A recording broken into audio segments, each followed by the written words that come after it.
नमस्कार, RNA times देख रहे हैं आप और मैं हूं आपके साथ तान्या सिंह। बात करेंगे आज की 15 प्रमुख खबरों के बारे में।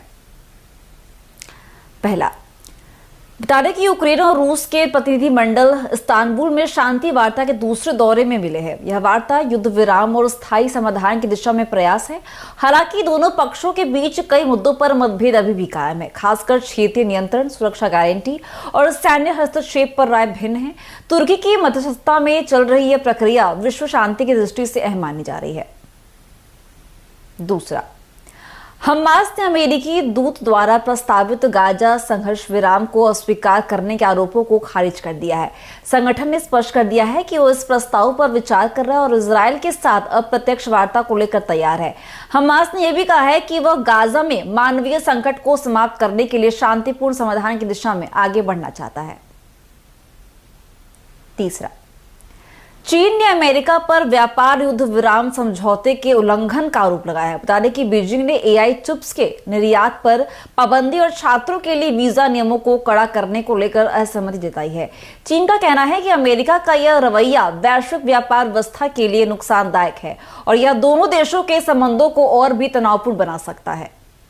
चौथा, कनाडा के मैनिटोबा प्रांत में फैली जंगल की आग के कारण 17,000 से अधिक लोगों को सुरक्षित स्थानों पर पहुंचाया गया है। आग तेजी से फैल रही है और दमकल विभाग आग बुझाने के प्रयास कर रहा है। बता दें कि मौसम की स्थितियां अनुकूल न होने के कारण आग पर काबू पाना चुनौतीपूर्ण हो गया है। सरकार ने प्रभावितों के लिए राहत व्यवस्था शुरू कर दी है। पांचवा, काठमांडू में हजारों लोगों ने पूर्व राजा ज्ञानेंद्र शाह के समर्थन में प्रदर्शन किया। वे नेपाल में संवैधानिक राजशाही की बहाली की मांग कर रहे हैं।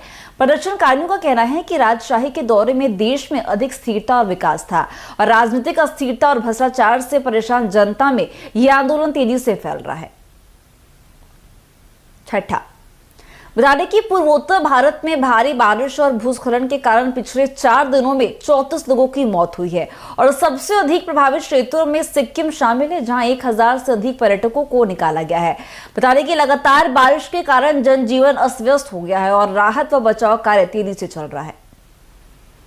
सातवां, असम में भारी बारिश के कारण आई बाढ़ और भूस्खलन से 8 लोगों की मौत हो गई है। राज्य के विभिन्न हिस्सों में 78,000 से अधिक लोग प्रभावित हुए हैं। कई जिलों में सड़कें टूट गई हैं और गांव जलमग्न हो गए हैं। प्रशासन ने राहत शिविर स्थापित किए हैं और बचाव कार्य भी जारी कर दिया है।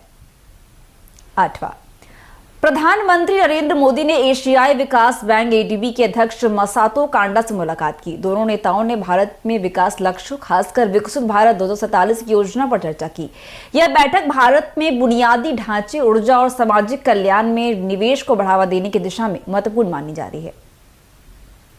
9वां, नीट पीजी 2025 परीक्षा के लिए सीटी इंटीमेशन स्लिप आधिकारिक वेबसाइट netboard.edu.in पर जारी कर दी गई है। बता दें कि परीक्षार्थी अपने आवेदन संख्या के माध्यम से परीक्षा शहर की जानकारी देख सकते हैं और यह स्लिप प्रवेश पत्र नहीं है, लेकिन परीक्षा की तैयारी के लिए जरूरी दिशा निर्देश प्रदान करती है। 10वां, भारत में कोविड-19 के सक्रिय मामलों में हल्की वृद्धि दर्ज की गई है। स्वास्थ्य मंत्रालय के अनुसार 203 नए मामले सामने आए और 32 लोगों की मौत भी हो चुकी है।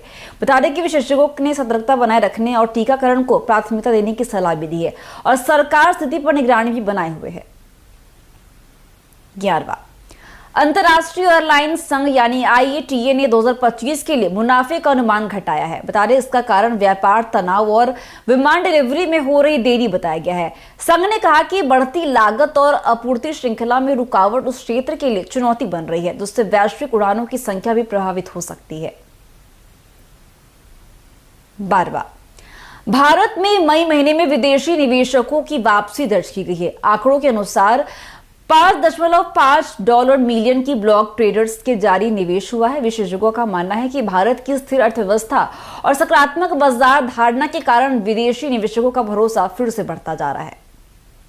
13वां, भारतीय शतरंज खिलाड़ी डी गुकेश के 9वें शतरंज टूर्नामेंट में विश्व चैंपियन मैग्नस कार्लसन को हराकर इतिहास रच दिया है। यह जीत गुकेश के करियर की सबसे बड़ी उपलब्धि मानी जा रही है। उनकी इस सफलता ने भारतीय शतरंज प्रेमियों को गर्व का अनुभव कराया है। 14, ऑस्ट्रेलिया के स्टार क्रिकेटर ग्लेन मैक्सवेल ने वनडे अंतर्राष्ट्रीय क्रिकेट से संन्यास लेने की घोषणा की है। वह 2 बार की विश्व कप विजेता टीम का हिस्सा रहे हैं। उन्होंने कहा कि वह अब T20 फॉर्मेट पर ध्यान केंद्रित करना चाहते हैं और युवा खिलाड़ियों के लिए जगह छोड़ना उचित समझते हैं।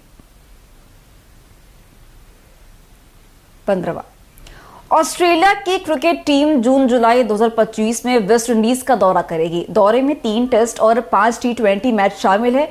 यह श्रृंखला विश्व टेस्ट चैंपियनशिप और T20 विश्व कप की तैयारियों के लिहाज से अहम मानी जा रही है। और बताते चले कि ऑस्ट्रेलिया बोर्ड ने इसकी पुष्टि भी कर दी है। तो फिर आज के लिए बस इतना ही। ऐसे ही देश दुनिया की हर बड़ी खबर के लिए बने रहिए हमारे साथ और देखते रहिए आरएबी टाइम्स। धन्यवाद।